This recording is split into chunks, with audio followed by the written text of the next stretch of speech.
to the AM Hookah Podcast. And we're live in 3, 2, 1. What is up, Midnight Tokers, Afternoon Hailers, and AM Hookah Smokers? This is the AM Hookah Podcast, your weekly hookah podcast, every Monday at 6:30 Central Standard Time, right here on YouTube and on Twitch, here to talk about the world of hookah and so much more.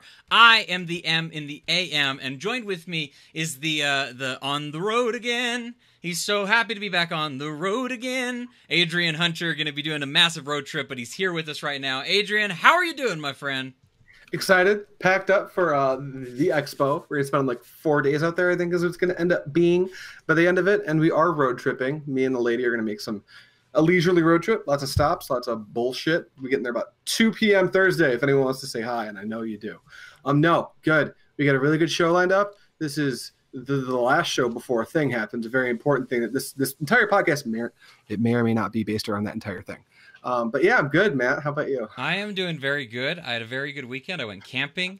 More news on that another time. But we have a very fun-filled show for you guys today. We're going to be joined by the one and only Mr. Hookah John. We're like 6 days away from the expo. I'm going to be getting there on Thursday as well. So like it's right around the corner. It's absolutely crazy. But we got John here. He's going to be talking to us about the expo and about a whole bunch more. Plus, we have a really, really cool surprise that you need to stick around for until the end of the show. Stick around for your chance to win the VIP only bowl plus a $25 gift card to hookahjohn.com. John is giving this away. If you would like to enter right now in the chat over on YouTube, you need to type in exclamation HEW VIP and you'll be entered into the raffle. Like I said, you can only win if you are here present at the very end of the show. We're going to call you out, and if you're not here, we're going to move on to the next person. So if you're going to enter into the raffle, I highly suggest you stick around until the very end of the show. That way you have your opportunity to actually win that prize. Yeah, just a lot of really fun stuff that's going to be going on, obviously. You're going to want to stick around and watch this. We are live right now on Facebook as well, but you're going to want to come over to youtube.com/amhookah so that you can be a part of the entire show and be entered into that giveaway as well. Thank you guys so much for showing up. We got Travis Green, my wife Bridget, David, how are you doing? Derek Moses, James is here as well, Travis Green. Everybody's hanging out in the chat, having a good time. It's going to be a fantastic thing. Adrian, we have a very special message that we need to tell the younger viewers of the audience, though, right now. What is that, If you Adrian? don't mind, I'll handle this. Please do. Hello, everybody. I hope you are doing well. I also hope that you know what the legal age of smoking is in whatever state you're in. If you're in the States, most of them is 18. Some of them are 21. If you're not at or above that age, I'm going to kindly ask you to go away. Your parents have some chores for you, and we don't need you here. If you're of age, welcome to the podcast. And Matt, we're on Facebook right now, right? We are. Hi, Facebook. We won't be here for much longer. More on that in a second. Yes, we're going to be leaving Facebook here very shortly. I just want to give you guys a good understanding of what it is that we're doing here today, especially if you're listening to the show after the fact. Very quickly, there's a small programming note that I think we should shout out. We'll talk about it at the end of the show as well. But just so you know, we have the live show today. As you are watching the AM Hookah Podcast, we will have a production video going up on Wednesday as well. It's going to be actually my review this time, and I believe it's going to be a review of Zomo Akai Cream, my review video for that, which I don't want to give you anything away, so just have to wait and hold on till that. But yeah, so a lot of fun things going to happen, and then there's going to be no show on Friday because we're going to be in Las Vegas on Friday, and then next Monday, when we would normally have the show, because there's going to be a lot of traveling, myself, Adrian as well, there's going to be no AM Hookah next Monday. So be prepared for that. Those are the production notes that I would like to make you guys very much aware of. I think that's about it. I think we're going to say goodbye to Facebook and bring Hookah John onto the show. Once again, head on over to youtube.com/amhookah and see what is happening over there. Adrian, any last thoughts or words that you'd like to share with the people over on Facebook? Hi, Facebook. If you don't come to YouTube, I feel bad for you. All right. Well, goodbye, Facebook. We will see you guys later, and head on over to the YouTube channel so you guys can join us up over there. I'm ending the live over there right now. It is being ended. It is over with. We are only live here on Facebook and over on Twitch. Twitch.com. You mean YouTube and Twitch? YouTube and Twitch. I don't know what I said. YouTube.com/amhookah, Twitch.tv/amhookah. I don't know what I'm saying anymore. Let's just get into the show proper and bring on our very special guest, Mr. John Nador. I believe is how you pronounce his last name. He'll have to correct me if I am wrong. You're now on screen right now, Mr. Hookah John. John, how are you doing this week? I'm doing excellent, Matt. Thanks for having me on.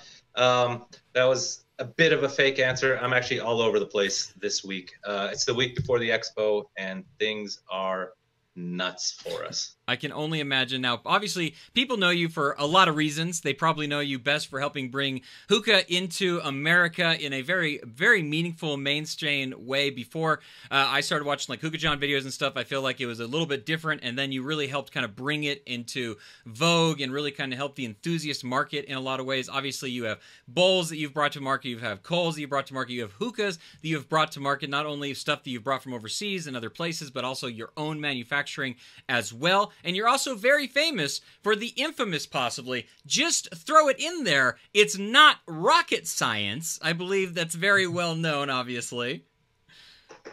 Yep. Thank you for that intro. Yeah, I really appreciate it. So we do have a Matt, you need to change the layout so that John is on the stream. Oh my God, how did I mess that up? I was like, when's this gonna pop up? Oh, I messed that up. I'm so sorry. John's now on the screen right now. I promise you, he really is. That was my mistake. Where's that face? Everyone's asking in the chat right now. There's John. I think this is the first actual technical difficulty you've had, and it's on this episode. On season 4. Episodes. Yeah, it took us a couple. It took us a couple episodes, but it was going to happen eventually, obviously. But John, you're actually sponsoring a giveaway on today's episode. Could you talk about that very briefly? Yes. I wanted to support you guys. You guys are supporting me, supporting the expo, and I wanted to give away one of these HEW Bowl onlys. This is what the VIPs are getting, those that were, kind enough to get a VIP ticket to Hookah Expo Worldwide. We got your HEW stamp in there. Hope you can see that. Yes. And these will be part of the many things that are going to be in the goodie bag from various vendors. We made this color scheme not to be repeated. It's only going to be given away to the VIPs. And in addition to that, we're giving you a $25 gift card to hookahjohn.com. Yes, and it's very simple to enter that. All you got to do is type in exclamation HEW VIP, all one word, and you'll be entered into that raffle. The only thing is you have to stick around until the very end of the show to find out if you're a winner. If you are not here when your name is called, we will move on to the next person, so stick around until... There are some people who missed out on the Nirvana giveaway because they weren't here, and we feel bad, but... what are you going to do? Yes.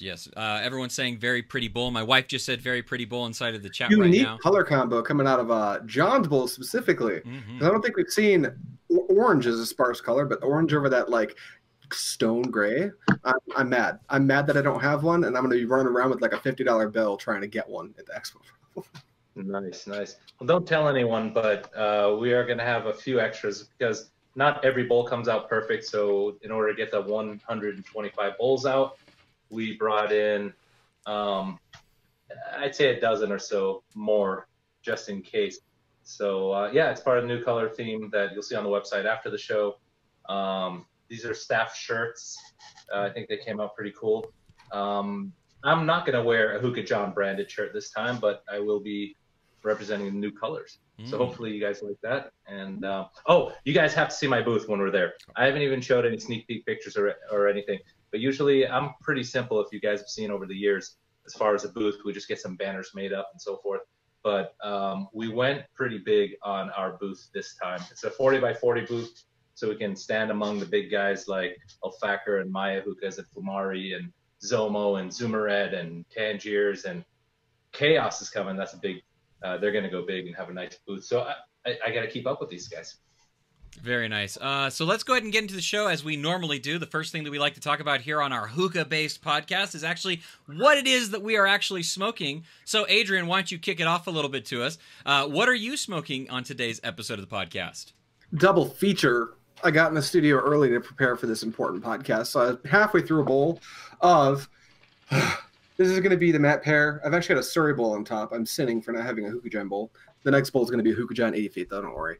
But I do have the Andromeda from Nirvana Eclipse. I've got Black Peach from Zoomered, and I've got Grapefruit from Trifecta's Dark Line. Ooh, what a mix.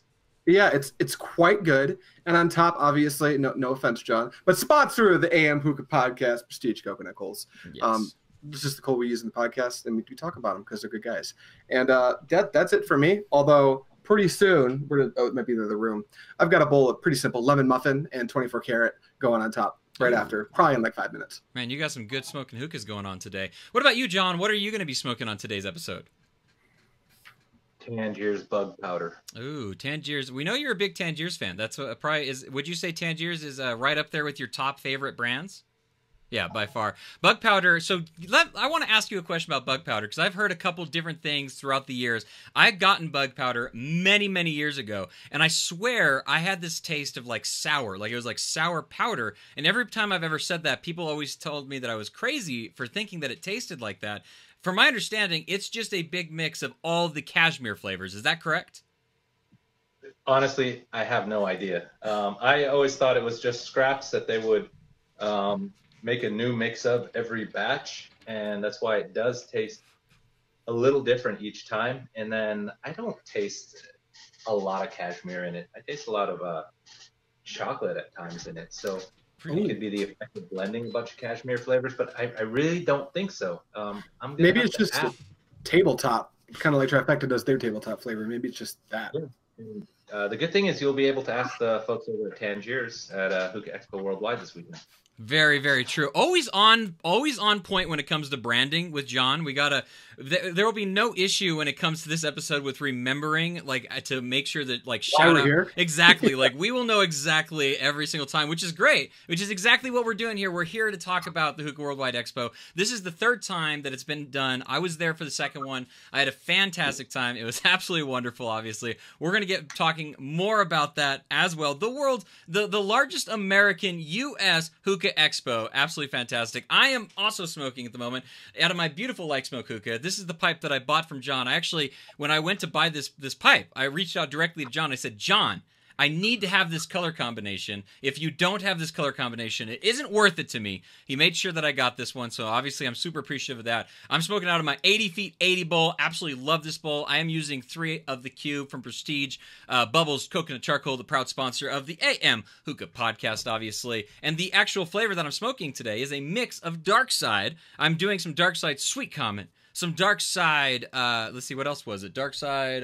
Polar Cream and Dark Side Supernova. Just an absolute fantastic mix. But I want to know what you guys in the chat are smoking right now. So let us know what it is you guys are smoking right now. Matthew Suppley says he's smoking out of his HJ Alien Bowl with Tangier's Cocoa Mint, which is very nice. Let's see, we also got some other comments coming through right now. James says, all these webcams, I feel like we're supposed to tip $1 and for an article of clothing comes off. No, you don't have to do that. We just got to drink a little bit, and I'm sure that'll probably be the next thing that happens, but not on this episode. This is not a drunk cast. That is not the point of what we are here today. David Harris has a question right away for you, John. He says, did John decide to compete in the battle? Are you going to be a part of the hookah battle that's going to be happening there at the expo? I actually did not sign up for that. I was thinking about that, and I was going to do it when I went to Germany. It got canceled in Germany. However, I might seriously put up a simple hookah and have it smoking to compete and see if the flavor comes out among the best there too. Just to show that it's not that difficult, but at the same time, I don't want to really mess with the guys who are getting creative with this. It's all in good fun, and there's hopefully going to be some creative stuff out there. But I don't know if I can whip something up last minute. You just reminded me, so maybe I will enter. I like the idea that you said on one of your lives, you said about maybe doing like a Hookah John team of some kind. I thought that was kind of an intriguing idea. Obviously, most of the teams that are actually put together are just groups of people that want to hang out and do this hookah battle together and everything. But I thought the idea of like a Hookah John team would be a pretty interesting idea. Sponsored teams from different like vendors and stuff, I thought was a good idea. So, John, you may want to consider doing that again and give your boy a call. Okay, I'll join the Hookah John team. I'll get a hookah smoking real good up there. I'll just throw it in there. It's not rocket science. That's what we'll call the team, the not rocket science hookah team. That's a lot of syllables. There you go. Maybe I will do that. Maybe I'll have something set up for you and just take one of our hookahs that's running at the Hookah John booth and just say, Matt, take this up there, see what it does for you. There you go. We'll talk more about this. You don't worry about that. We got a lot of other people commenting inside the chat right now. Justin Young is smoking cane mint mixed with some Alpha Kama orange. We also got Chris in the chat smoking out of a MiG 2.0 with some AF2 apples in a retro harmony bowl. Oh my goodness, we just got a new follow. Thank you so much for following us. Appreciate that. I think that means that you're watching us over on Twitch. If you are watching us on Twitch, we appreciate it. You might want to head on over to youtube.com/amhookah because that's where a lot of the craziness is obviously going down. Jason is also in the chat right now smoking Trifecta P3 and Huckleberry out of his 80 feet 80. So there's a lot of exciting things happening inside the chat. Travis Green smoking some Milk and Cookies out of Eternal Smoke with Red Lips and a little bit of Supernova. John, one of the newest companies to come out over the last little while has been this Eternal Smoke. Have you had a chance to go through their flavors a little bit? This Eternal Smoke? That Eternal That'd be Smoke. the one, yeah. Right here. Mm-hmm. We're super excited about showing up. Yeah, I was able to smoke this flavor, the Milk and Cookies. Really good. I have not tried a lot of their flavors, but I can't wait to do it at their booth. Mhm. And there's a lot of samples that were out there. A lot of people got them. And the word on the street is it's good. It's going to be a winner. So I'm really excited about that. As far as trying a bunch of their flavors, I just haven't because I'm basic when it comes to hookah. I like my Tangiers. I like my Alfaker. I keep the same like few flavors from each brand. And it's not like the old days where I'd have to try everything new that came to market. So I'm just not the best critic on hookah tobacco at this time. Mhm. But I think the expo is going to open my eyes a little bit and try some more brands out there that I'm really looking forward to doing. Well, You actually have a brand coming out that I'm very excited about because we just started to get them locally. I know Boss Hookah, you might be familiar with them over in Dearborn, started to stock some RAR tobacco, and that stuff Yeah. is incredible. I'm looking forward to seeing Roar too. That's going to be their second time at Hookah Expo Worldwide. And that's the great thing about the expo. All these brands that are coming out get to present their products to you directly. And it's not just trying products, meeting the people behind the brands. And you can actually have a conversation with them. It's not like a simple answer every time. So you get to chat with them and see, all right, well, what is Roar Tobacco? Can you tell me more? And hopefully they'll be able to present it to you in a way that you'd be interested in picking up some of their flavors and trying them out. one of the cool things, if you guys did not know, Bracken is going to be there at the expo, and he's going to be hanging out over at the Eternal Smoke booth over there at the expo. So make sure you stop by Eternal Smoke, say hi to Bracken, give him an AM Hookah high five, and ask him all the questions that you can think of, all the difficult ones. Ask him all the difficult questions the entire time. I know that everyone's talking about Milk and Cookies. I have not had that flavor. They were nice enough to send me out a couple. I would recommend you force Bracken to pack the Banana Dulce because that's a beautiful flavor. Yeah, Banana Dulce Okay, is by the way, sorry to interrupt, guys, but I don't see Bracken on. I'm only looking at the YouTube feed that you guys gave me. Yeah, so Bracken, as the producer, isn't actually in the show. He's in behind the scenes, making sure all of our tech works. Yeah, he's helping out with the comments, making sure that we can see all those. If you guys have a question for John at any time, make sure to drop a question mark in front of it so that we're able to easily pick it out and we can ask John it as quickly as possible. Bracken is checking out and watching that, making sure that he's getting all that information in there as quickly as possible. Matthew Suppley says the NRS Bowl, not rocket science. There you go. That's the name of your next bowl, John, right there, the NRS Bowl. All right. I'll have to give Frank credit, but maybe I wouldn't mind doing that. That's actually a great idea. There you go. Yeah, Matthew Suppley, always coming out with some very good ideas. All right, so let's go ahead and keep moving along forward, just as we always do. We actually have a little bit of a segment that we're gonna post right now. It may take you a second to be able to see it, John, but we do this thing. It's called the Picture of the Week, and it's something that people can easily enter over on our Facebook page, AM Hookah Facebook page. All you got to do is drop a picture. Our good Facebook moderator, Captain Wetbeard, Austin, is over there, and he's making sure that people are getting the good prompts so they know what to post every week and everything. And this week we actually decided to go with, because we have John on the podcast, we are having the Hookah John accessories, Hookah John bowls, Hookah John pipes, whatever the case may be. But here it is, the picture from Nathan John actually won this week's Picture of the Week. Thank you, Nathan John. You are the winner, and we're going to shout you out right now. Very, very happy to have you. He's smoking out of a Sooka hookah here in the picture. It looks absolutely fantastic. Adrian took the picture, and he also made it black and white to give it a little bit of drama and contrast. And Mostly all that just fun formatting for our layout, honestly. Now it fits better, basically. Yeah, it fits better. That's all. The Sahoka hookah obviously is going to be there at the expo as well. It's a very big hit. A lot of people have really liked it. I've smoked out of not last year, but when I was in New York City, I thought it was a very good smoking hookah. I'm excited to see more about it. Speaking of that kind of stuff, I got a question for you, John. Is there going to be some pretty nice deals going on at the expo? Oh yeah, we've discounted our prices for the expo, and there's always deals to be made there. So, yeah, it's going to be better than buying them online. You get to take them with you. I know, Matt, you drove last time. Are you driving this time again? I am going to be driving from Idaho. It's going to be about an 8-hour drive. My wife is coming with me this time, so I'm super excited about that. But I'm not the only one driving, John. Adrian is going to be driving, and he has a much longer drive. Adrian, how long is your drive going to be? Dearborn, Michigan to Las Vegas, Nevada comes out to be about 28 hours drive time. So 3 days should be adequate. We're gonna arrive Thursday. I like road trips, man.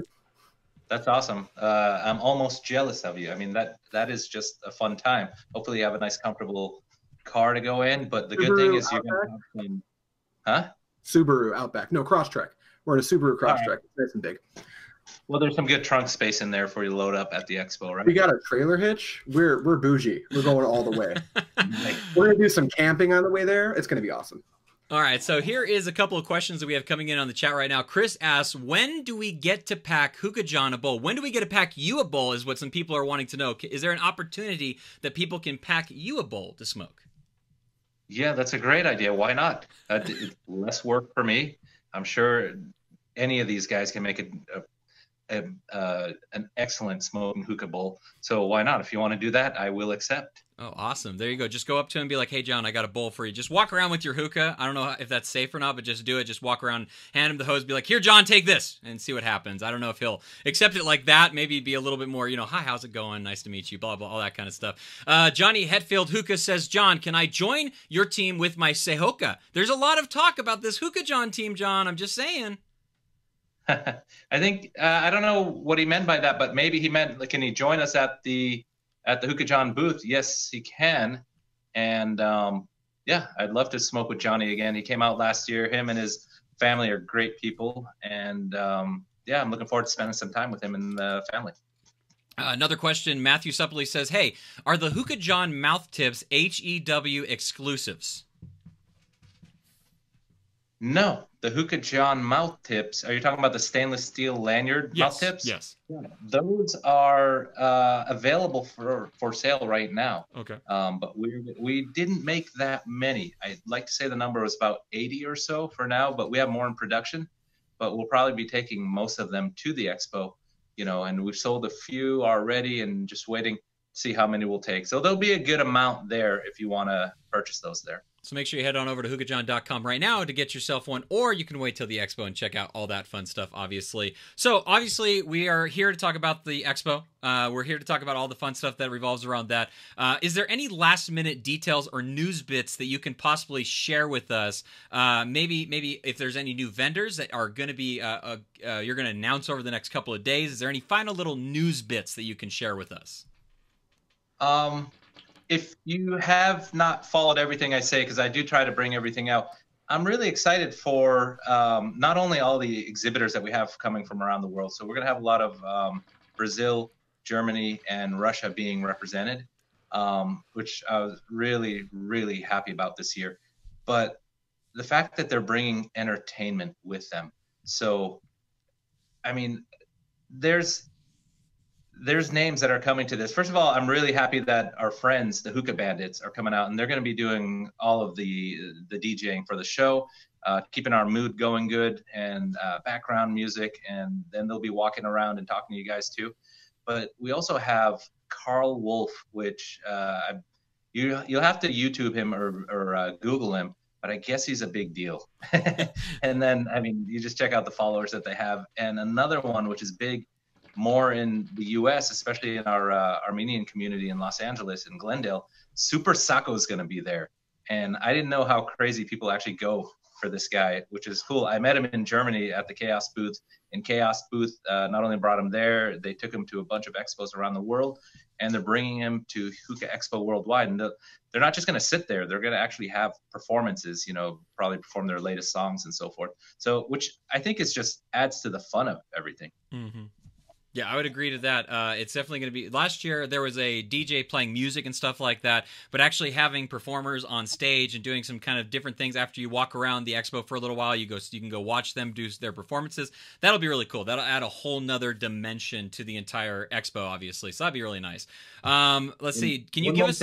Matt, sorry, last minute. I don't know if I even talked about this, but there is one large booth area that we didn't sell. So I said it was going to be a hookah lounge area, just tables and chairs set up for you to go and smoke and relax. But I think I saw Jake purchase some rental giant games. And I'd like to say like one of them is a giant checkers set or a chess set, like life size. Oh. Yo, I was on the chess team. Let's play some chess. Yeah, and I might have to look for it, but you'll see it when you get there. Maybe a life size. Oh no, he froze up a little bit. We'll try to get him back as quickly as possible. If something happens and he backs out of it because of his internet or connection status or something, we'll do our best to bring him back as quickly as possible. We have way more that we want to ask him and talk to him about. Obviously, Well, I can see him and hear him. Oh, I can't. He's completely frozen for me. I can see you just fine. Matt cannot for some reason. Go ahead and ask him to reconnect real quick. Just drop and John? connect. If you can, reconnect really quick, because for some reason Matt, who runs all this tech, is unable. So what you're about to see is our screen go completely haywire. And John, being the busy guy he is using his cell phone. Normally requests some type of computer, but John's what we call a hot ticket item. So basically we were going to let him get away with whatever he wants. Yeah, so we'll wait for him to come back. It looks like he's reconnecting right now. Hopefully everything reconnects as it should be, and we won't have any more problems, obviously. Yeah, it froze on yours because... okay, so we need to have him try one more time, sadly. Bracken, I got to kick you from the show for a second because of this whole ordeal and the way that it's being set up. I'm going to tell him to try one more time. Hopefully that doesn't happen again. I apologize for this, guys. Every once in a while, these sorts of things happen, obviously. And how cool is this whole setup? It's so cool. John's back. Can you see John? Yes, I can see John, and I'm able to see him move and hear him and everything, so it's good now. Let me get Bracken back on so that I can get the situation with our screen set back up, obviously. Okay, it looks like we got it coming back. Maybe we just do this whole thing. Okay, we're back. Screen destroyed. We might have to. We'll have to wait and see. No, it'll be fine. Okay, so continually moving on, obviously. John, can you give us a vendor count of what the actual vendor count is going to be this year? Do you know what that is? It's going to be over 30. I'm not sure exactly how many, but it's, I'd like to say 34, 35. Okay, very nice, very nice. And this year, it's quite a lot bigger compared to what it was last year. If anybody was at the expo last year, you saw the size of it, obviously, in the scope. Would you say it's about double the size this year compared to last year? Not double, but nearly. Okay. The good thing about it, though, is the quality of the actual vendors. We have all these offers where people say, can we come in and set up this booth of like vape or e-cig and stuff? We're like, no, not really. They're like, what about CBD? And like, no, we can totally pack this thing if we start going to more vendors, and if we're doing it just for the money. But we're really trying. The important thing about Hookah Expo Worldwide is to keep it true to the hookah community and the hookah industry. That's all. That's just better for the long game, right? Because I mean, yeah, absolutely. I'm sure people are just like wanting to get in and wanting to have some type of booth at the expo, but it's going to be so much better for this community if it just grows at the rate it's been growing. And then in a few years, you know, if it's the size as everything else, but it's all hookah, that's just way better that way than it would be with a bunch of like non-hookah vendors. Yeah. Well, let's go ahead and get into our interview portion with you, and we'll kind of start going over and start talking about everything that we have going on, obviously. But I thought it'd be fun if we could hear a little bit of your story and just kind of say, like, who is John, and how did you get into this whole thing? What is the story of Hookah John? You know what the worst part about this question is? What? I know most of the answer because I've watched his entire discography of YouTube videos. When I first got into reviewing, I was like, let's see what John does. And I just watched all this shit. Thanks for watching all that. There's a lot out there, and I could go on for so much time, and it gets maybe boring. It gets boring to me because I know it all. I've said it all. And the thing is, I know there's a lot of new guys that we get out there. So I'll try to wrap it up quick. I would say, dude, I don't know. What's the question again? How did I get into this? Who is John, and how did you get into this whole thing? Take the question however you will. All right. John was born a playboy and was a player for most of his life. And then, I mean, you want to go back to like the 70s or what? Let's focus more on hookah, probably. Take it way back. You start at hookah? Okay, at that point, John was near numb and live in the real world with adult responsibilities, and it was great. Hookah John's just a family man running a business, and is a hookah smoker, just like everyone who's watching. I really love hookah, always did before I got into the industry. And when we had our economy crash in, I don't know, 2008 or so, smoking hookah all night, stressed out, thinking about what's next for me. What am I going to do? So Adrian's followed all this stuff, so if there's anything you want to add, but I just started a small little hookah company. And over the years, I mean, I was carrying everyone's products. I said, I thought, well, maybe I can add to this. And I added some of my own products and still tried to bring in all of the latest and greatest around the hookah industry, around the world. I would actually pick up product from in person in Lebanon, fill a suitcase full of goodies, bring them back, sell them. What else? Then I just started, I don't know, I think bringing out like classics like the Narbiche hose, the Alien Bowl. I remember you had a hose even before the Narbiche, if I'm remembering it correctly. Back when you, I don't even know if it was your hose, but this is a really grassroots story, because in your old videos, I don't know if that was your garage, but you were slinging hookahs like from your garage, like straight up grinding. That's what I loved about it. Yeah. It's inspiring for anyone who wants to like start their own shit. Go watch that stuff. Yeah, I mean, there's some old videos out there, which is fun to watch. I actually watch them for fun myself. I'm like, oh my God, look, there's no gray there. It was quite a while ago. But yeah, its products came and went, and we tried to make some hookahs, and it took many years. I mean, there's been a lot of trial and error and a lot of failures along the way that maybe people don't know about as far as making hookahs. And we're so close where I almost made this hookah. That's one of my favorite videos. I was so excited about bringing these samples over, and I forget the name of them. I forget the YouTube thing, but it didn't work out. A lot of things didn't work out, but so far things are actually really doing good lately as far as production and bringing products to market. So you've seen the Knurl hose, you've seen the Soso hose, the Saoka hookah, those lanyard mouth tips.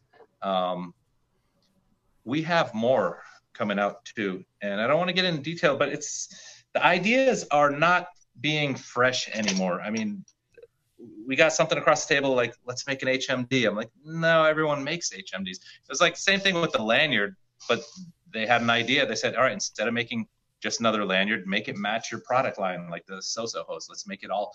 At first it was going to be aluminum, and then I'm like, yeah, people are wanting stainless steel. They wanted Saoka and stainless steel. It's just going to cost way too much. Well, let's get a little piece like this big and make it a mouth tip. At least it's heavier and it's stainless steel, and people are going to appreciate that, I hope. So we've got a lot of things in the pipe. One of the biggest things that I think I did over the past few years was bringing Hookah Expo Worldwide to a reality. I mean, that's a big part of the Hookah John recent history. Hookah Expo Worldwide, I was traveling around to expos around the world, Germany, Russia, Brazil. I'm like, hey, this is the US. How come we don't have, they're amazing out there. I mean, those guys do an excellent job and the communities are great. But why does why does the US not have an expo that's strictly hookah like these guys? And so, I mean, it took years of planning, and we pulled off the first one, and it was so hard to do, and it was a success. It wasn't huge, but by the time the second year came around, I'd almost given up. I'm like, I don't think I can repeat this or do better. And having a conversation with Jake Jacobson, just had a random meeting. Before the meeting, I never thought to bring him on board, and we talked about it, and I said, how'd you like to be a part of this? Do you think you can do this? I already know his qualifications. He's been in business for years. I'm like, all right, well, now I'm pretty sure Jake should be on board, and he loved the idea, and he's doing a phenomenal job. He's doing everything that I can't do, which is great. He's just doing an excellent job. A lot of the credit goes out to Jake for making the second year good, which was better than the first year. He's doing a great job at Hookah Expo Worldwide 3, and already Hookah Expo or HEW Quattro is in works. Get ready for those announcements. Oh, goodness. So you kind of covered a lot of the next stuff that I wanted to bring up to you, but I'm still going to ask you the question because I think we could go a little bit deeper into it. I wanted to know if you could kind of give us a walk down memory lane into the history of Hookah John products. What was the very first product that you actually brought into the market? Was it the Narbiche hose? Was that the first one you released into the market? I believe it was the Narbiche hose. Got a contact out in Egypt that was making hoses. There were other similar hoses out there at the time, which were it was only the Namor hose and God, I forget that guy's name. Adrian, help me out. Remember that kid he was on the boards? His name was Astley? Nizar or Razin hoses. Oh, my His name goodness. was Nizar, and I haven't thought of these Nizar hoses in such a long time. Like, I just remembered everybody back in the day where they'd have the giant golf ball style parts on the bottom of it where they would be using it all the time. Like, those hoses are so... It's crazy to, like, look at the way that hoses look today, obviously. Like, we went through this renaissance of, like, these giant hoses and the Narbiche style. And now, look, yeah, we have all these, like, simple style ones. Basically sticks, right? Like, these are... Yeah. I don't love the look. It's just ergonomic, basically. But now they're coming back big and thick, as John is pimping them, obviously, with these massive these hoses that he's got going on with him. The Narbeast hosed. Now they're just like these massive thick hoses that have these really good airflow to it. Obviously, what was the first bowl that you brought to market? Was the Alien Bowl, correct? that is correct. The Alien Bowl. I just wanted to do something like, at the time the story was Tangier's Bowl was the only bowl on the market. You needed to have one. You had to have one. They just couldn't produce enough.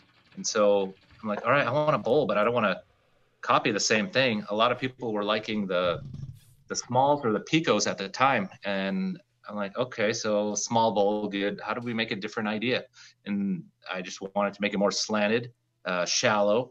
And the Alien was born, and I got the name because it looked, I don't know, like futuristic, not futuristic, but like super galactic or something. Not really, but the name Alien just stuck. Yeah, it fits really nicely. And then I noticed, like, over the years, more and more people started making their bowls. I'm like, well, I can't stop just because of Tangiers, because I really respect the Tangiers company and the owner and everyone behind Tangiers. But I have to start making these bowls because overseas they're already starting copy funnels every which way.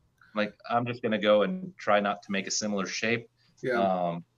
You know, we have things that you don't find on Tangiers bowls, which don't necessarily make them perform different, but just give maybe some different character to it. Like our platform, I really like our platform that we have here. These grooves in here, and not all the bowls that we have that same thing, but it's hard coming up also with new bowl ideas because it's just a bowl, right? 100%. Most important thing is you got a hole in the middle and the spire is just a little bit lower than the outer rim, and that it okay, your preference is how much tobacco you want to use. Right. So, it's funny, you got something that's like the Unica Bowl, which you did a limited release of a little while back. Those aren't still available, correct? Yeah, they are available. We ran out. They came back. But they're just on high demand, and I don't get why. Because they're great it's just bowls. It's very strange because the Unica, like, you can spend a bunch of money on a stone bowl or a mason bowl, or even go deeper and get a relics bowl or something. And these are all great bowls. But I would say the difference in performance between like something as cheap as a Unica bowl going all the way up to like $125 depending on what boutique bowl you're going to get, you get like a 5 to 10% difference in overall like performance. It's so similar, you know. So it's very interesting that people are. I get it. Like, it's hard to keep coming out with bowl ideas because it's all basically the same device. You can't reinvent the wheel, obviously. So I always heard this rumor, and I don't know if you can comment on it or if you want to comment on it. It's up to you if you do or don't, obviously. But I always heard the rumor that you actually got the blessing from Tangiers to make the first funnel bowl outside of what Tangiers was doing. Is that a true rumor? Well, I did tell him that I was going to do it and showed him what I was doing. And he did not say, "Don't do this." Oh, that's basically a blessing. That quote a video very, very well. You know, there are certain things that we pass across each other in the industry between people, and sometimes we will tell someone, "I'd appreciate it if you don't do that. That's not really that kind of is a little awkward with our business relationship. He wasn't against it, so that's a good thing. Yeah, that's very good. A lot of things that some of these guys do, they will ask me. I don't want to name certain brands, but they'll ask me, "Hey, John, I don't really think this is a good idea for you to do this," and I can have two different attitudes about it. I'd be like, F you, I'll do whatever I want. Or I could be like, all right, well, let's talk about it in detail. Let's see why, and then let's work it out. Either we'll do it, and sometimes it just goes to, all right, you got it. Somebody asks me a favor, I'm like, sure, why not? I see your point now. So it's good that, instead of just everyone, like in overseas parts of this industry, a lot of people just come out with something, and the next day someone's got the same exact thing. And then you see half a dozen people doing the same exact thing. And I don't think they have the communication that us U.S. Brands have. There's a lot of communication going on between a lot of the big guys and a lot of the little guys. Very interesting. So we got a lot of questions coming in through the chat right now. So I'm going to go ahead and jump over there and start listening to and start asking some of those questions as well. The first one comes from our good friend Stefan. Stefan wants to know, does Hookah John always talk in the third person? Do you always talk in the third person is what Stefan would like to know? That's a good one. I try to. not when it's just John, definitely not. But when it's Hookah John, why not? It's just funny. Sometimes I'll say things that are like, that sound a little bit, I don't know what the word is, maybe a little arrogant and stuff. So then I'll just continue on and do it in the third person, but it's all in good fun. I mean, those of you guys that know me in the real world, I mean, we've got a lot of the community that actually comes here and hangs out once in a while, and they see me just slaving away at the desk, and I'm a real person and just a normal guy. I mean, there's nothing, I like to like joke around and act like things are really bothering me, and I'd love to I love actually watching other people lose their shit and yell at people and demean them. I think it's hilarious when it's a joke, like in movies and stuff. In real life, you should never treat a person, without that, simple respect as another human being. But for comedy purposes, I love doing it. So we're finding out right now that John is the real person, but Hookah John is the character. Right.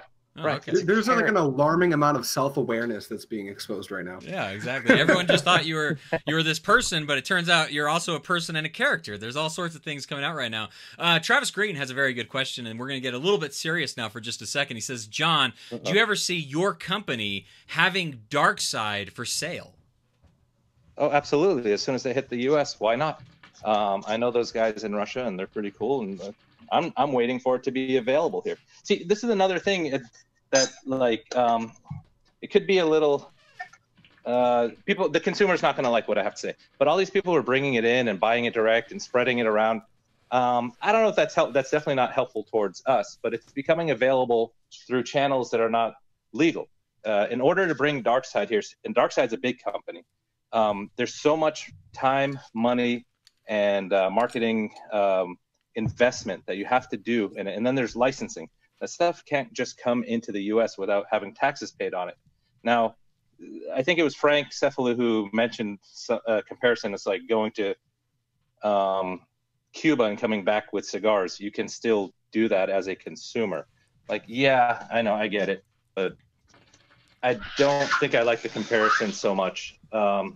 It's just we want it readily available in the U.S. That's very true. Like even for us as like enthusiasts and the people that are getting it through quote unquote back channels and stuff like that, like the majority of us want to be able to just purchase it from a person or from a place that we can get it at a good amount of shipping, and also just like availability, all those different things. We as a consumer, as much as I don't mind like buying things overseas and doing that sort of channel and stuff like that, I want it to be available in an easy way for me to be able to get it. That is a big thing. And I think right now, and I can't speak for everybody, obviously. I can only speak for myself, but I know for a fact, like myself, once it becomes more readily available in the U.S. and it's in the actual U.S. market, those are the times where I'm going to be able to support a U.S. brand that's actually carrying this stuff.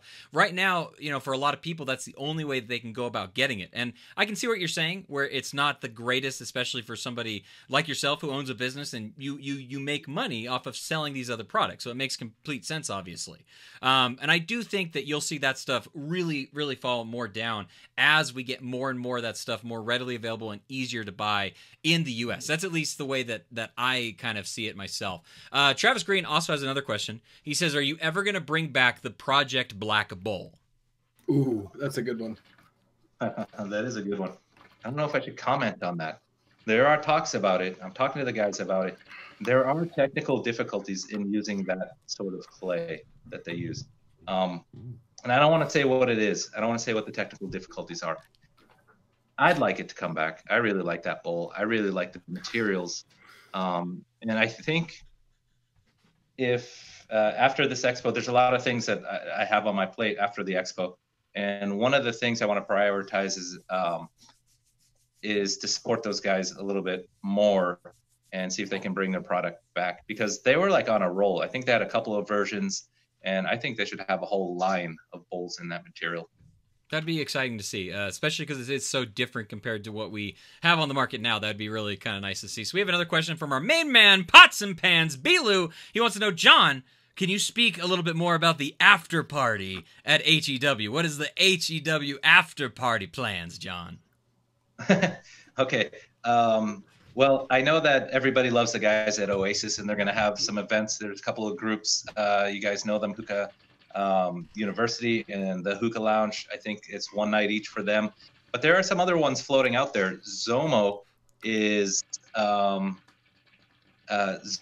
a party Thursday night for those of you guys earlier who are coming in earlier at the Luna Lounge, which is pretty cool. Roar Tobacco is helping out. I think it's Jesse Hernandez. He's got a lounge out there, and I can't remember what night that is, but I think it's Saturday. Mm-hmm. There are rumors about Zoomerette throwing. They haven't given me the details, so I guess this may or may not happen because they have not given me the details. But they were planning on going big and renting a warehouse space with like hookah and DJ and food and just making a super awesome after party. Don't know if they're 100% there because they have not announced it. I hope they do. Another after party. You know what I might do? I did this the first year and I did not do it the second year. The little bar at the Westgate gets packed with people from the expo, and we're just sitting there drinking, and you can go over, play a few hands if you want, or play some slots. The important thing is just being together with people and just spending time with them. And the people are what make the experience fun. So I might just go old school and go back to the Westgate a couple times at the end of the night and see what it's like. As far as going to any after parties, I kind of want to hit them all, but like breeze through and walk through. Mm-hmm. Right.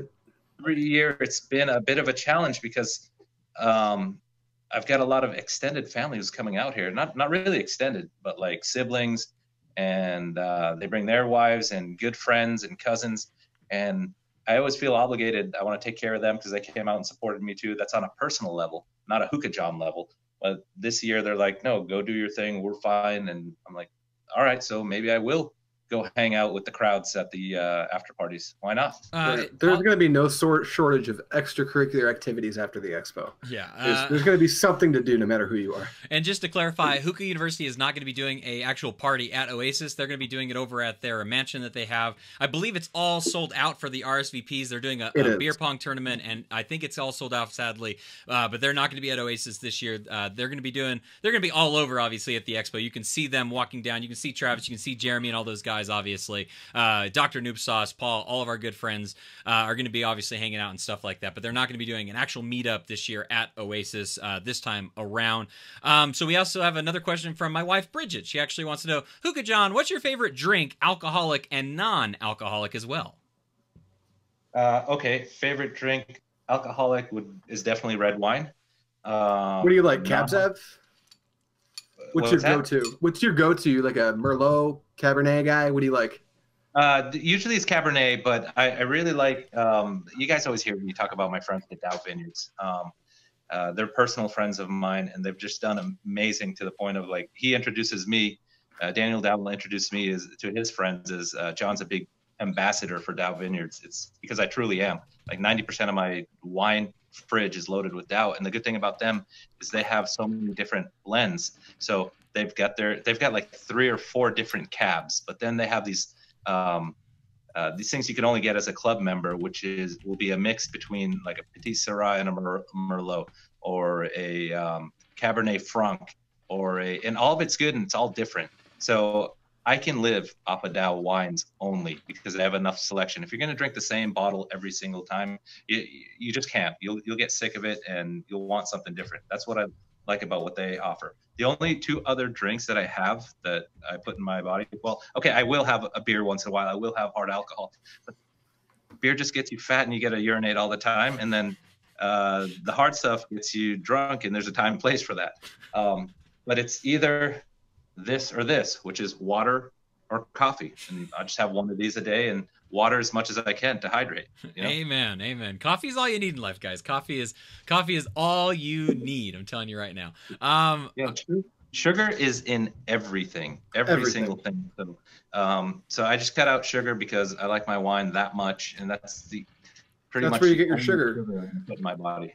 You talking about wine was the thing that pushed me over into like getting a little bit too into wine. It's a lot like hookah. There's a lot of stuff you can explore and enjoy.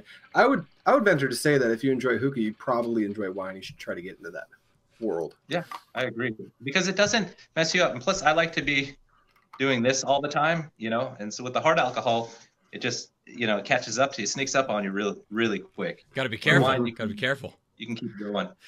Okay, so let's get back into some of these interview questions that we have set up for you. I think this is a kind of an interesting question because you've been around the social world for a very long time. You were doing YouTube videos. You were part of the different forums and stuff like that. What are some of the changes that you have seen compared to, I would even say, if we go back 10, 11 years ago, we got places like hookahpro.com. We have places like hookahdomain.com. We have all these other venues of the way that we used to connect with each other and stuff. And obviously that's been replaced quite heavily by things like Facebook and the Facebook groups and stuff. Yeah. What are some of the changes that you've seen in the communities since those things have happened?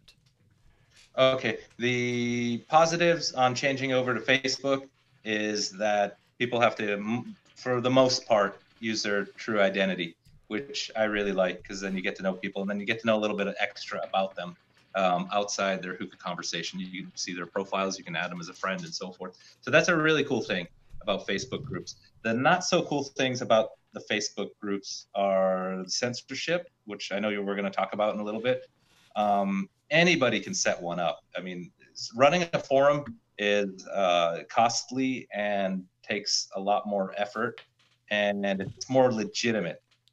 We could start our own Facebook group with us 4 right now, go to the next Facebook group, start clipping people, poaching them over. And I really didn't like that change at all. Mm-hmm.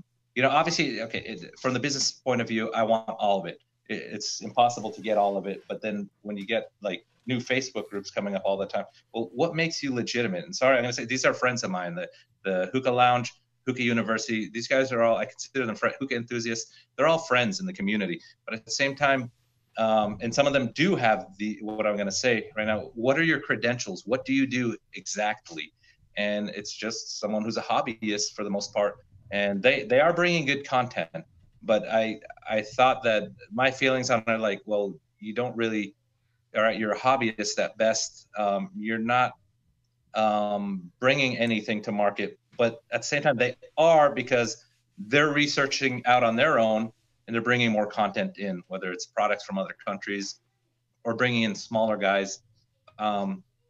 I don't know how I feel about, do you want to go into the censorship that we might be experiencing soon with Facebook this groups? would probably be a great time to do that. Yeah, actually, I think it's really good. If people are not aware, there is some new censorship that's kind of coming through the pipeline, if you will, of the Facebook groups that are really starting to crack down hard on tobacco products. And some of the things that they are not allowing is, it looks like there may even be a crackdown on things like setup pictures or anything that is related to smoking hookah or the setup of hookah, anything that is tobacco related, obviously. So there's a lot of censorship that's coming down right now. How does that affect somebody like you, who is a business, who is somebody that has groups that are, I mean, not solely based around let me sell you something, obviously, but your groups are very much like, these are my Hookah John products and stuff like that. So how does that affect you in the world of Facebook? So far, it hasn't. I mean, those rules have been out for a while. Whoever brought up this post and everyone went into panic mode, those have been the rules for a while. But now we've seen some action taken against some bigger groups where they shut them down. Yeah. Is it going to happen to us, a smaller guy, smaller groups? who knows? But I always kept Royal Hookah Forum open. I kept paying the monthly fees as far as maintaining that. But there's no content there. I mean, it's really bad. We can all go back there. But if we do, we have to revolutionize it to make it more appropriate to what you're talking about before, the changes. The generations online have changed over the years. What I liked about the forums is, I mean, it was like a real anything goes. And I was less mature at the time too. So I was really more outspoken. On Facebook, there's so many people there that get insulted right away. So I've calmed down over the years, but I really love the forum days and just being so open with everything and being seriously more honest. But we can go back to that, but we have to make it not just the same old forum because they're boring. Now I see that they're more powerful as media platforms, the way they're organized. So that's what I really like about the forums. Facebook's the same shit every day, same questions over and over. Well, it's a timeline. It's a timeline that keeps moving down. It's a timeline that nothing will stay on top. You can't. It's difficult to really keep good content. It's, you know, they say that the cream will rise to the top. That's not necessarily the case when it comes to Facebook. You can have the best piece of content in the universe revolving around, let's say, hookah, come out, and it doesn't matter how good it is. Facebook presses it down because of how the timeline works. Yeah. So, and forums, that's not an issue. Unfortunately, forums take a little more effort from all parties to keep rolling. And I think that convenience is one of the biggest reasons Facebook has taken over. I think that's definitely the biggest thing right there. Just like what Adrian said when it comes to convenience, if we want to revolutionize forums, if we want to, you know, all go back to Royal Hookah Forums, that's the best place to be at, I believe, is what John would probably tell us. Go to RoyalHookahForums.com, get your profile created right now and start posting content over there, obviously. But if we really want to revolutionize this forum idea, the convenience factor does really need to take a place into the way that things are done, because it's so easy to pull out your phone and to just start scrolling on Facebook and doing things on there. And it's a different mentality. It's a different approach. It's a different mindset that you have to get into when it comes to the forums, because you're not posting these kind of like throwaway type things over there. You're really trying to dig in deep to what it is you're actually taking a part of when it comes to forums, is the way that I've always kind of taken it. Well, yeah, because now there is a app that we used to use back in the day. I think it was called Tap a Talk. So it made it convenient on your phone. But Facebook is so much more powerful because you're multitasking when you're scrolling through Facebook. You're checking out your personal friends' pages. You're checking out what this hookah group is doing, what that hookah group. Maybe you're a car enthusiast. It's all in one. It's your whole life. Yes. Facebook is your whole life in one, and all you're doing is swiping up and scrolling through. Whereas you've got to dedicate your time to a forum, which is you got to get on that application or be in front of a PC. So I don't know if it will survive, but if we're forced to, it's going to be odd, because it seems like some of these groups that got taken down, it may be random. And I bet that if it affects us smaller groups, well, let's say they get rid of Hookah University, but THL stays up. Why and what? I mean, that's a major advantage now that one group will have, and a disadvantage that the other one will have, and everyone will be at the mercy of who owns the group or who started it, and it's going to be a mess. Yeah, if that was to ever come down the pipeline, that would definitely be a pretty big, crazy thing. So we got a couple other questions that are coming through our chat. If you guys have a question that you'd like to ask inside of the chat, make sure you drop a question mark in front of it so it's easy to pick out and we can grab it very quickly. Matthew Suppley has a very good question. He says, at what point does a hobbyist become a reputable enthusiast whose their advice matters, in your opinion? I mean, that's kind of obviously this is kind of like a very big question in a lot of ways, but like at what point do you think an enthusiast becomes a reputable source of information? Well, buying and testing a lot of different products and from different places. I mean, there are enthusiasts out there who are legit and reputable, but how do I give that guy more legitimacy than the guy who just doesn't have as much? How do I put it? Like, you get someone like Brandon. We all love this guy. He gets a lot of products from. He's got so many. And then you've got like, say, a Bob who's got so many products out there that he's purchased, and does that make him legit as a source because he's purchased it? Well, it's the content that they're bringing. How are they explaining it? And both of those guys do a great job doing that. I mean, better than I do. My content is just on the go, and I'm not too detailed in my content. Those guys are. So they are legit in my eyes. Do you think it has anything to do with kind of so this is going to be kind of another kind of emotional word, I guess, so it's kind of hard to really gauge it, but it kind of has to fall back to the passion, right? Like an enthusiast who loves to smoke hookah can buy a lot of stuff, but maybe doesn't ever have that passion to move past that point of trying to get other people to also enjoy the hobby of hookah as well. Where somebody who has the ability to be an enthusiast and a passion to pass that on to others kind of helps with that legitimacy, or helps with that kind of like useful advice, because they're not just someone that's trying to enjoy it on their own, but they're also somebody that's trying to get others to enjoy it as well. Yeah, it's all in the content and how they present themselves. I mean, just because you're listening to one of these guys explain all that, and it doesn't mean you're not enjoying it as much as they are too. I mean, you're taking from that info and you're using it. It's just certain people have the personality that personality and the character that they want to share that information. So I don't know, maybe legitimacy is not the right word to throw around, because how do you weigh that out? How does someone qualify? It's all very subjective, right? That answer is gonna change from person to person. Yeah. Right. And I mean, I like what people are doing now. I mean, there's a lot of great people in all of these groups, and there's a lot of, I don't know, maybe hacks out there, but in the end, we're all having a good time. We're all just chatting, and it just become very part of our everyday routine, reading what somebody's posted about hookah smoking. But it's great. They're bringing in, I mean, how do you think all these products they're spreading around the world? How did all the Hookah John bowls go all over Europe and Russia and Brazil? I mean, it's through these groups. What was that like the first time you saw one of your products make it across seas and get promoted? You know, your actual products, not the copycat products or anything like that, but your actual Hookah John bowls, making it overseas, and you're seeing people enjoy your products that weren't just in America. What was that like?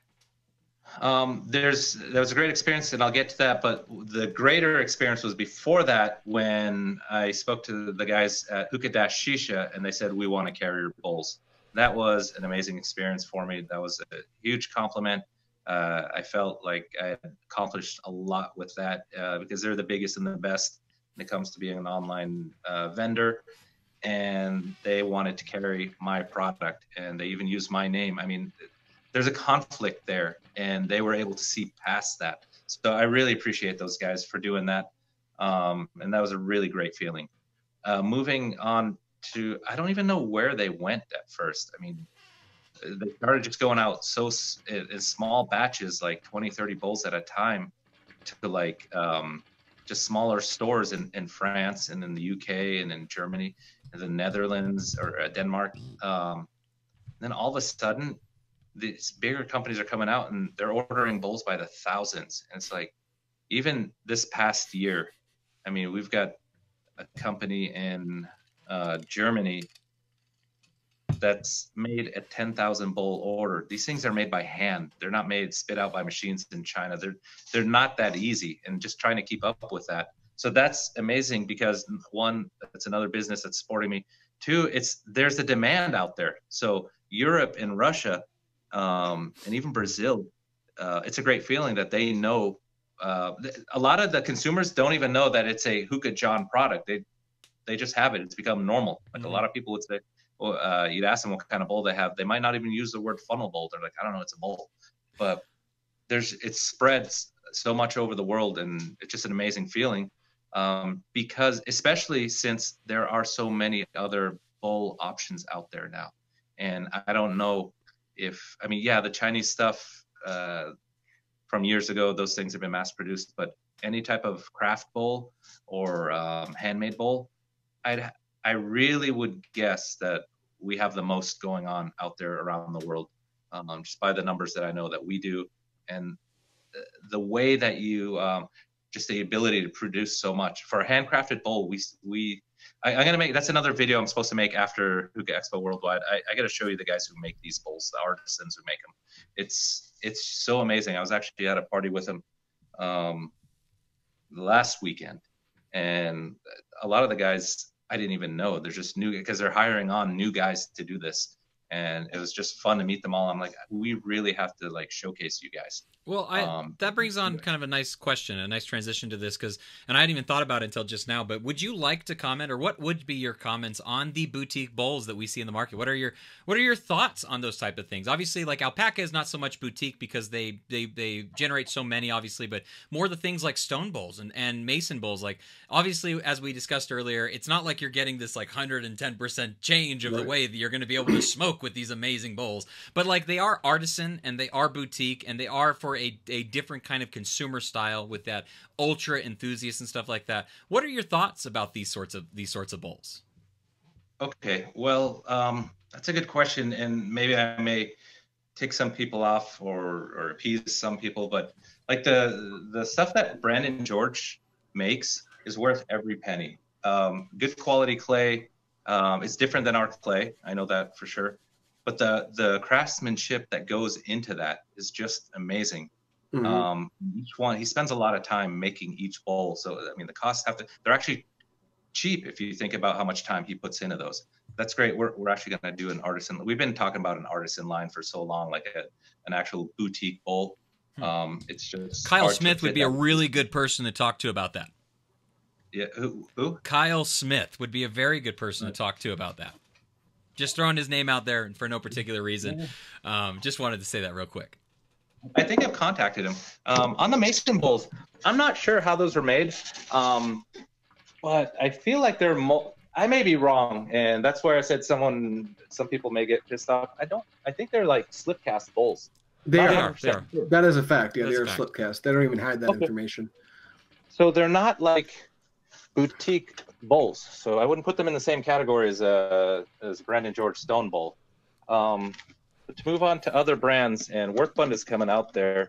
They have bowls like this. Let's see, and I carry them. Oh shit! I'm gonna have to like knife this open.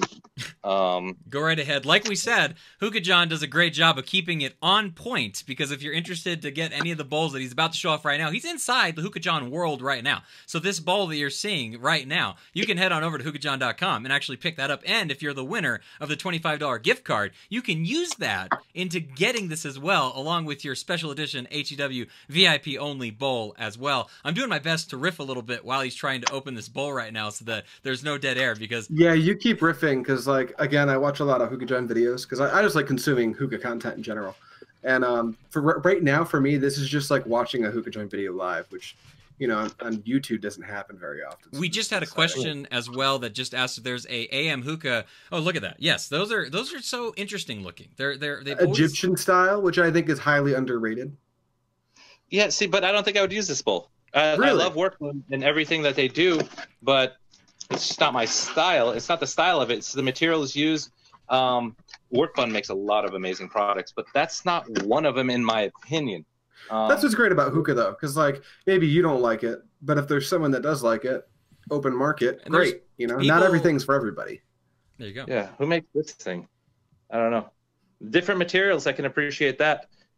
It's a lip bowl, but it looks like it's for, if you see the diameter on this, it's pretty small, so I don't think it would fit a Cloud Lotus in it. More Provost, maybe. But again, it's just a funnel bowl, right? It's a short one. It's short and cool, but it's pretty simple.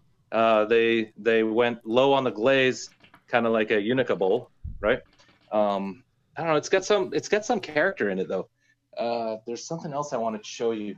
There was a question in the chat that asked if there is an AM hookah discount over at hookahjohn.com, and in fact there is. If you're heading on over to hookahjohn.com, use the discount code AM hookah for 10% off any order that is over $45. Once again, that discount code is AM hookah over at hookahjohn.com for 10% off any order that is over $45 or more. We're very thankful that John allows us to have that discount code over there as well. But if you guys want to help support the show in some way and buy some awesome products from Hookah John, use that discount code AM Hookah for 10% off any order over $45.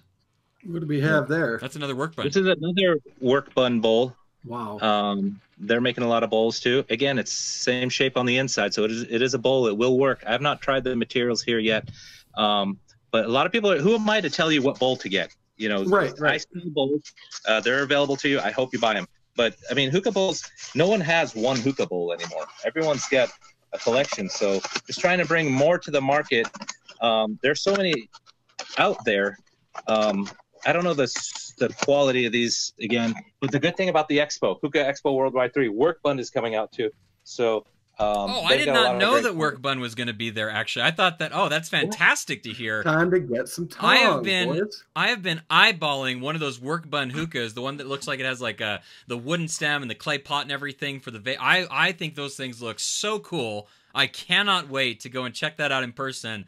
That's going to maybe be my hookah at the show that I'm planning on picking up. That's exciting news. I did not know that they're actually going to be at the expo themselves. That's cool to hear. That's very cool.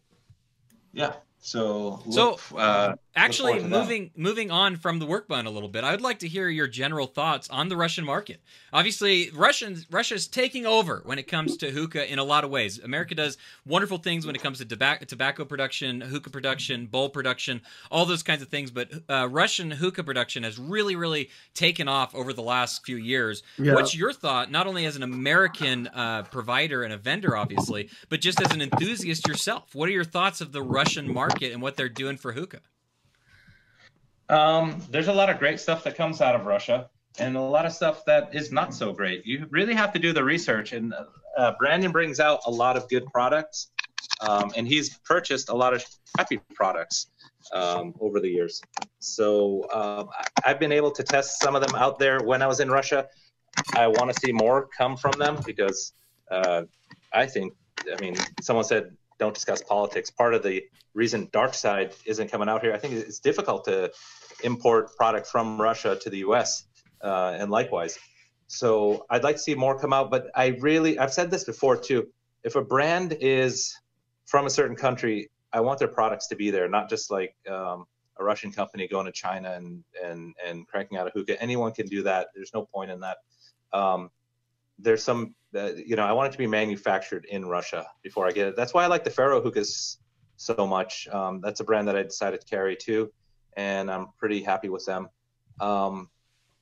But yeah, I want to see more original Russian stuff because they are taking it to a different level, obviously, and it's just such a great hookah market out there. And same with any other country, Is there any product that's in a different market right now that you're excited for or looking to maybe bring to the American market in some way? Is there anything, maybe not even Russian, maybe German or Brazilian or wherever the case may be? Is there any particular product that is exciting you in some way?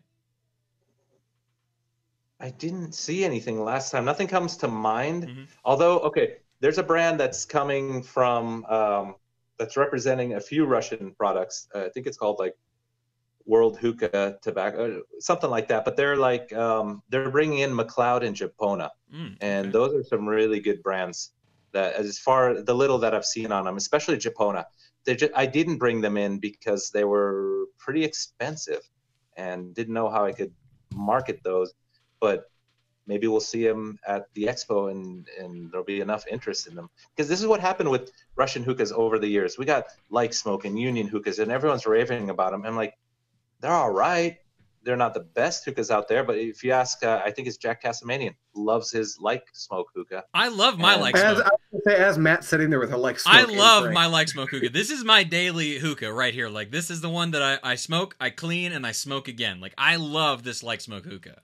But I get what you're saying. I understand when you get past the point like of smoking hookah and you know how to do it well and you get the flavors that you enjoy and all that kind of stuff. Obviously, the hookah is a very aesthetic thing that is very personal and super subjective in a lot of ways. Which in some respects, it kind of should be. If you really think about it, like it is a personal smoking device. It's something that you are going to enjoy. I know, like I love my Like Smoke very much, obviously. Adrian is a huge fan of his Matt Pear hookah.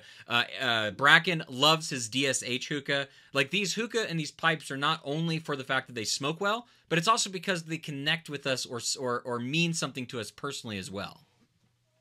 Right. In the end, it's just a pipe going into a jar of water and with a couple ports, and you're smoking out of it.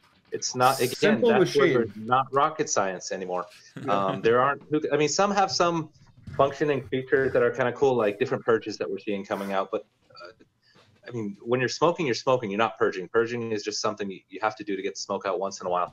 But it is the aesthetics and the quality of the materials used, and depends on your budget. It's like cars. I mean, we got cars that are made for like brand new for like $15,000, and cars that are made for $1 million. So there's something for everyone out there. They're all going to get you pretty much the same results. So that kind of brings into another kind of good question that I had for you when it comes to kind of gimmicks in hookah.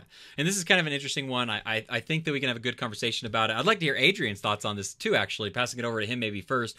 Is what do you think is the biggest gimmick in hookah? Like, it's not something that's needed. It's not a necessity. It's just a big gimmick. Some people latch onto it. Some people enjoy it. What is one of those things that's just the biggest gimmick in the hookah culture that we use that doesn't matter, but it's there and it's happening all the time? Can you think of one off the top of your head, Adrian?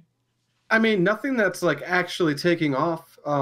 Most of the things that I use that are in like my house that I use for hookah, I think are pretty cool. There's some products that have been tried, you know, they've been released and people talk about them, and the consensus for most of the groups and people in the community go, no, we're not going to use that. But like, I don't know, non-cool heating systems, those exist. I don't trust those. Non-cool heating systems? Non-coal. Non-coal. Okay, you're talking about like the electric heating systems. Okay, yeah. okay, yeah. I'm sure you've seen those. I have no interest in electricity. I got one that I saw today that was hilarious because the person, I don't want to get into names or anything, but he said he wanted to share one of the most interesting products that he saw at Shisha Messe. And it's a base stand with LEDs that connects to your hose port. And it comes with an app that lets you control. Meanwhile, this guy thinks he's some kind of advanced hookah smoker, or I don't know what you call him. But it measures the rate and speed of your puffs, how much you smoke, how long you inhale. It allows you to constructively document every flavor you pack, your blends. It's like, dude, we're just smoking hookah here, all right? We're just smoking hookah. It's not rocket science. For someone who tries to claim such legitimacy, which has pretty much none, this has got to be the funniest thing I ever read. I'm waiting for him to come out and say I was just joking on this, by the way. Hopefully, because that's going a little bit deep down the wrong rabbit hole. Yeah, I don't know about that one. Steven says sunny side down. Shiny side down, Jesus, is the biggest gimmick of all. I think that I would agree with that, actually. That's a superstition. Superstition, that's a good way to put it. Yeah.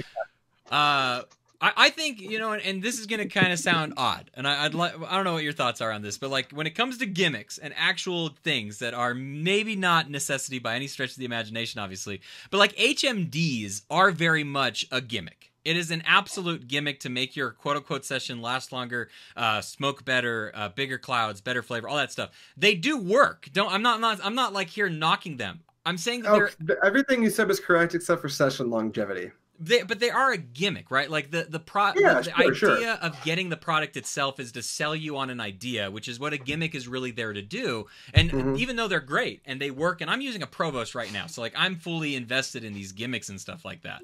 But like at the same time, they're not a necessity. You can still just smoke with that coal right on that foil, and you'd be good to go. That's the way that it should be. You know what HMDs are made for? I don't use them, but one of the makers of one, Cloud Lotus, told me one time, he goes, it's more for consumer ease. And the thing that we forget about, we've all been smoking so long that it's not that hard to pack a bowl. Well, for some people that have only been to lounges a few times and want to get one at home, it is a little challenging in the beginning, and that HMD does save them a lot of hassle. I mean, for us, foiling a bowl, packing a bowl and foiling it and poking holes, you can do it blindfolded. But for other people, it's not that easy, and someone needs to show you in person, for the most part, how to foil a bowl. I mean, yeah, there's good videos out there. It's not intuitive. You know, it takes a little bit of practice and muscle memory to develop doing it right every single time. It's probably, you know, I think we sometimes lose perspective being surrounded and being immersed in a community where everyone smokes hookah all the time and everyone's been doing it for a good amount of time. Any new people that come to that community are immediately informed. But, you know, a lot of people just smoke hookah real casually. They don't put a lot of thought into it. They don't really care what they're smoking. And the HMDs are the gold standard for those people. because they don't have to. It's like John said, they don't have to worry about anything. You put some tobacco in the bowl, you throw that HMD on top, and you just smoke for 2 hours, and it's easy. Yeah. I'm reading some of these comments. There's so many out there. We just can't do this. Yeah, we can't hit them all. It's unfortunately we cannot hit all the comments. That's why we had to hire Bracken on, because it got to the point where we were like, we're just ignoring people at this point, so that sucks. Which I hate to. But, I definitely love reading those comments and seeing everything that you guys are talking about, because we appreciate it so much for you guys and your activity and the conversations that are happening inside the chat and stuff. Speaking of which, we are slowly but surely running out of time here. Oh my god! So there's some questions that we're not going to be able to get through our whole punch list of questions either, Matt. I don't know if you've noticed that. Yeah. But there are 1 or 2 questions on this list that I think are like super important. Yes. And one of them is John. I don't know how much you can let us know about, how much you can like leak, but what's, to the best of your ability, whatever you can release, what is next for the Hookah Expo next year? Is there anything? Tell us about it. We won't tell anybody. It's just us right now. Just yeah, we're not live to like 60 people right now. Yeah, don't worry about that. Give us the details. There's so many accomplishments this year from the previous 2 years that we're so proud of right now. Like bringing in brands like Tangiers, that is huge, because Tangiers is never exhibited anywhere, and they don't have much of a communication channel to the consumers. Not lately, anyways. The past few years. So that's a huge accomplishment for Hookah Expo Worldwide.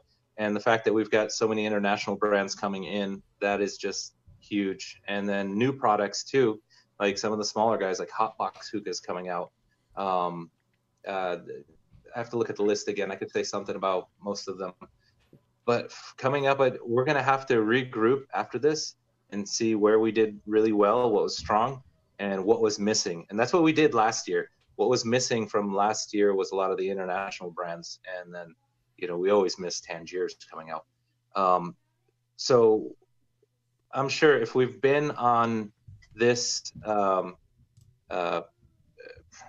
trajectory, I guess, with the Hookah Expo Worldwide in 3 years, we're just going to focus on keeping it going up, making it bigger and better every time.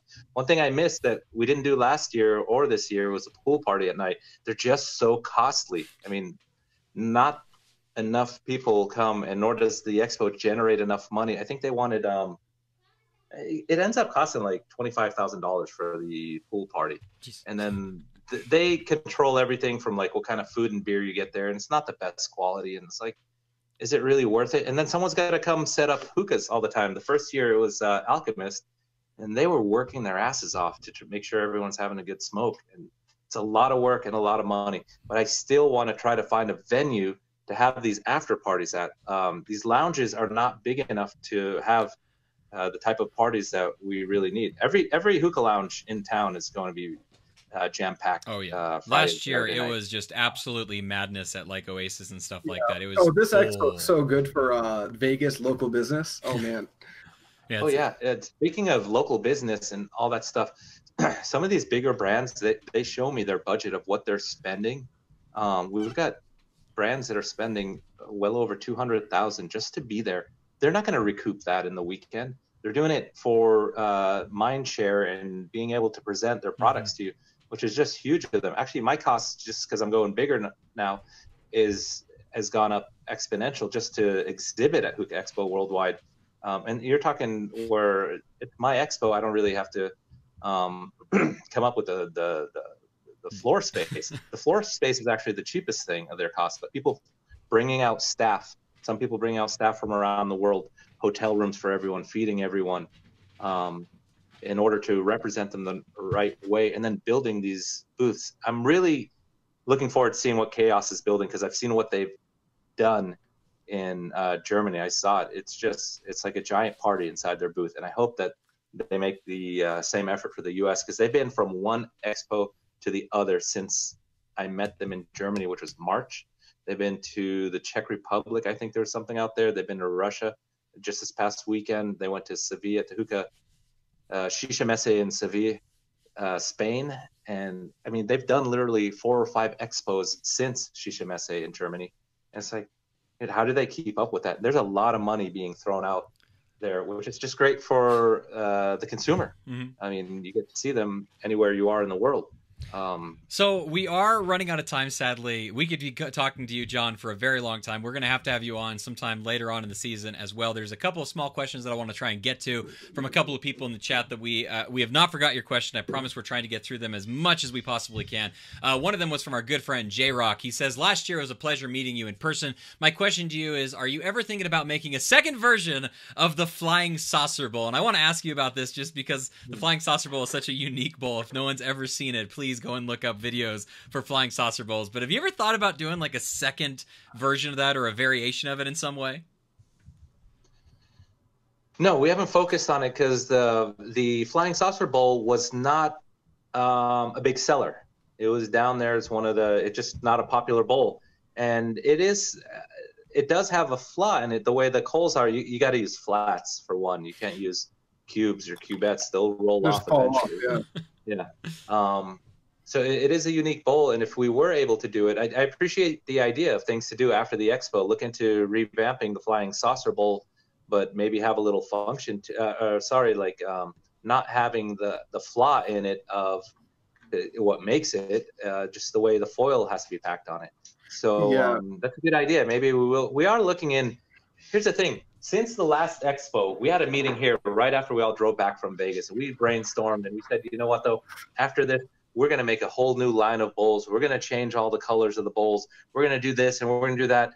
And just the year has gone by so fast and there's been so much demand. We haven't changed anything. So one of the good things is you're going to see new color schemes at the expo this weekend of all our bowls. There's going to be, we revamped the color scheme line. They're not online yet. But if you are at the expo, you will see them, and coming up with new colors is challenging and fun at the same time. It's just aesthetics. It doesn't really matter, but there are some glazes that work better than others. So we want to see what we can do after Hookah Expo Worldwide and coming out with some new products. And like you said, or revamping some of them like the Flying Saucer Bowl. So thanks J-Mac for that. So the J-Mac or J-Rock? J-Rock. And for anyone, I don't want to be exclusionary to the 60-some people watching this live right now. So for anyone who doesn't know what we're talking about with the Flying Saucer Bowl, think of an alien, but it's got a vortex-like spire, and that spire is raised above the rim level. So it the foil making this kind of shape. Just for anyone who hasn't been around long enough to know what that bowl is. Go look up the Flying Saucer Bowl. It'll make your day. I promise you it will. Well, this conversation has flown by so very quickly, and we need to give away the awesome HEW exclusive bowl. You have to be watching, obviously, to have entered into this. If you have not entered, this is your very last chance to. There's the beautiful looking bowl. Type in !HEW VIP, all one word, and you'll be entered into the raffle to get this bowl. It's absolutely fantastic looking. I'm super happy that I'm a VIP so that I'm going to get one of these bowls. Adrian is going to be probably trying to steal it off of me, but I won't let him. It's mine. Oh, it'll work. I think I might be able to take you. So Maybe. I don't know. I don't want to have that competition. But he's also not only giving away that wonderful looking bowl, but also $25 gift card to hookahjohn.com as well. We couldn't say thank you enough to this from Hookah John. I think it's very nice of him to partake in this and be willing to do this giveaway, obviously. Make sure you're entered into that giveaway. I'm going to be closing it down here in just a moment. I guess while we wait for that very briefly, I do want to say, John, you gave the most amazing political style answer when we asked you about anything you could possibly leak for next year. So I just want to tell you that if you ever want to look into politics with answers like that, it'll be a runaway for you. You'll have no worries. Don't ever move to Knoxville with Fletcher Cox. Otherwise, you guys might have to compete against each other, because that was fantastic. Gave us nothing and gave us everything. Fletcher Knoxville is his name. Fletcher. I said Fletcher Cox, didn't I? I apologize. You're screwing things up. Oh my gosh, my joke just went completely down the hill. All right, so while we wait for the raffle to get closed off, final chance, just trying to get any last tidbit of information. Is there any surprises that you can share with us right now before the expo? Obviously, it's this Saturday and Sunday. A lot of people are getting there on Friday and stuff. Thursday for myself, Adrian, and a few others as well, obviously. Is there any last surprise that you can share with us that we can, just let it out?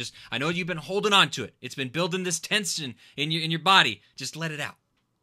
See, the problem is I tend to leak everything. That's the problem. I do it along the way. As soon as I hear Super Socko might be there, I'm like, Super Socko is going to be there. and try to like twist their arms. And I'm pretty sure he's confirmed to come in. The prizes there, I don't know. Whoever the winner, you guys aren't going to believe who the winner of the hookah battle is going to be. There's a surprise right there. Perfect. Wow, just awesome, just fantastic political answers on today's episode. This is you're too much, John. You're too Matt, too I giving. think you and John vamped enough. Let's close that giveaway, bud. Let's go ahead and close it. We're going to close the giveaway right now. There's no more entries that are going to be allowed to get in there. Okay, so first and foremost, thank you so much to Hookah John for being on the episode today. Head on over to hookahjohn.com. You can use the discount code AMHookah for 10% off any order over $45 or more. The winner of this is obviously going to get a $25 gift card, which is really cool. We really appreciate you being on the show, John. We appreciate all the work that you and Jake are putting into, and all the other vendors and everyone else that's working the expo as well, that are putting into Hookah Worldwide Expo number 3. We're super excited to find out about number 4 once this one is over, but let's take everything one day at a time. Adrian, if you could please give me a drum roll, I would really appreciate that. Man, that's all I got. All right. The winner is Joe N. Joe N. 2 things. You have to be in the United States of America, and you have to be in the chat. Are you here, Joe N.? Joe N., please, if you are in the chat right now, please confirm that you live in the United States of America and North America so that we can make sure to get this prize over to you. We're going to give him just a little while inside of the chat, and we will make sure that he is here to accept that live. If he's not here to accept it live, we're going to move on to the next person. We're only going to give them a short amount of time because if you're here, you should be active in the chat and you should be watching it. We said we're doing this raffle. We said we're doing this giveaway, obviously. So we're just kind of waiting, baiting, holding. Oh, it looks like he just showed up. Joe N. is here. Perfect. Congratulations, Joe. If you're on Facebook, the best way to contact us is through Messenger. Let's confirm that he's, are you from the States, Joanne? I just want to make sure that we can confirm that right now. Yes. I don't know if we let people know that at the beginning. We probably should have. If I did not say that, I'm sorry. I meant to. This is a big one. We had a lot of stuff to go over before even coming on. Yes, Joanne, are you here in the United States of America? Are you going to be at the expo? If you're going to be at the expo, you might even be able to just pick your prize up from John himself. I don't know. Maybe, maybe not. Let's find out. I don't want to sit here and not talk. Once again, John, we appreciate you being on the show. Very, very thankful that you're able to come on and be a part of everything that we're doing. We really appreciate the support that you've shown the show over the years as well. Yeah, thanks a lot. If you guys have like if you guys save all this footage and it's like clear, like, because I'm watching it, it's kind of, the resolution isn't so good, especially on mine. If you have a good raw file of this, I'll upload it on my YouTube channel too. And especially if you can do it soon, because we're coming up to the expo this weekend. And I'd like to spread it out there, because we've got a lot of information that you guys covered, and I thank you guys for asking all the questions. I wish I could answer all the viewers' questions. There's a lot of stuff out there, so yeah, we went through. I'll put this up on. This is a great show. I've done this show with you guys before in the past. I think this is a great one because it's not really 100% about myself. It's more about the expo and bringing everyone together. So. I'm excited for all the excitement that's out there. But I'm reading everyone's comments over the year. Everyone can't wait to go, and I'm just really happy about that. We'll definitely have to have you come back on the show as well so that we can do more of a question and answer style with more people. We got through as many as we possibly could, but as you can see, the chat goes pretty haywire at times. So thank you to Bracken Cox, our amazing producer, helping out so much behind the scenes with so many things that he does. Thank you to Austin, Captain Wetbeard, as well, helping out in so many different ways with the Facebook page, obviously. I'm going to go ahead and make Captain Wetbeard's job a little bit easier today and say that whatever the photo is for the next 2 weeks, because there's not going to be an episode on next Monday, make sure you drop. He is in the U.S. Thank you so much. Appreciate that, Joe, for letting us know. Contact us on Facebook would be the absolute best way. You can contact myself. You can contact Adrian. You can contact Bracken. You can probably contact John directly if you really want to. There's no problem with that, I would imagine. Don't contact Joe. Don't contact Hookah John at all. Let us take care of it.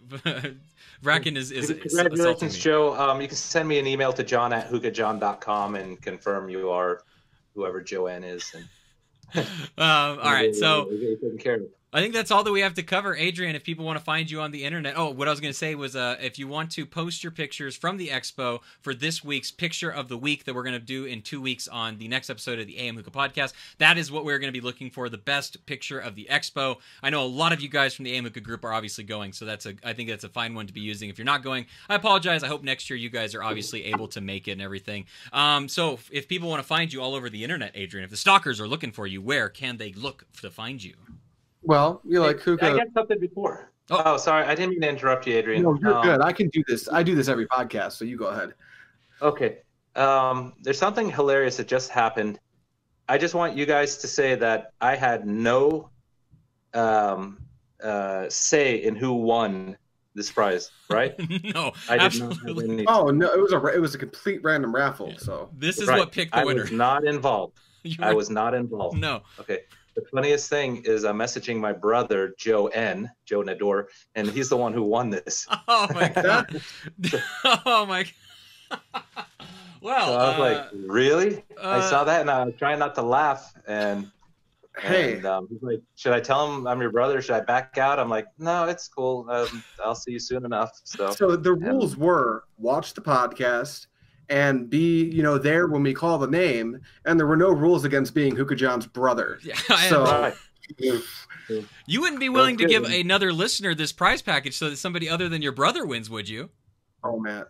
Tell you what, first thing, I really don't have to give my brother anything, so that's good. So I don't have to do this. If you want to do one more, okay, go ahead and do something that's more fair, because Joe has access to all my products. So. Joanne already have all of this. All right, so the next winner of this call out one more. Is Jimmy Saver, and I know who this is. Congratulations, Jimmy, longtime listener of the podcast. We don't even need to have him. He just commented "peace out," so we're good. He is very much active to the end of the show. I know who Jimmy. I know he's here. I know how to contact him. So that's awesome. Thank you, John. I appreciate. I'm sorry for putting you on the spot. I know that was kind of dickish of me. I apologize. That's what he does. No, that's awesome. Yeah. I think I know Jimmy Sarver too. He comes in here too, so he can come by anytime. Let him know, and I'll remember that. And that makes it great. So Joanne is saying this is horse shit. So, oh my God, that's fantastic, brother. Thank you so much, John. Thank you for that, Adrian. If people want to find you all over the internet, where can they find you? I gotta reset. I had the whole thing queued up. You like hookah tutorials, reviews, unboxings, and other hookah bullshit? Come check me out on Pipe Dream Hookah. That's my YouTube channel. Search it. Blue Bricks, that's how you can find me. If you want to follow me on socials, you can go to _Pipe Dream. That's Twitter and Instagram. And if you want to find me on Facebook, you know my name and you know what my face looks like, so you should be able to do the trigonometry on that and figure it the fuck out. Matt? If you want to find me, you can find me all over the internet as well. I like to use Twitter, @OnlyMattDezen. You can find me on Instagram, @OnlyMattDezen. You can find me on Facebook as well, Matt Dezen. This is what my face looks like. And you can head on over to the AM Hookah Podcast group and page. You can also find us on Twitter, AM_Hookah. And you can also find us on Instagram, AM Hookah Podcast as well. Make sure you go and check out the merch over at Teespring. This is the limited edition Circle Back to Corn shirt that you probably won't be able to get for much longer, so you might want to head over there right away and get yourself a shirt before they are all gone. You guys have been absolutely fantastic. We appreciate you guys so very much. John, once again, thank you so much. Everybody go to Hookah Expo. I know it's only a few days away, but if you haven't bought your tickets and you're close by or you can get there, make sure you do that. Head on over to hookahjohn.com. Use the promotion code AMHookah for 10% off any order over $45 or more. You guys are fantastic. I can't tell you thank you enough. Until next time, well, keep on smoking. Bye. All right. Bye. Thanks.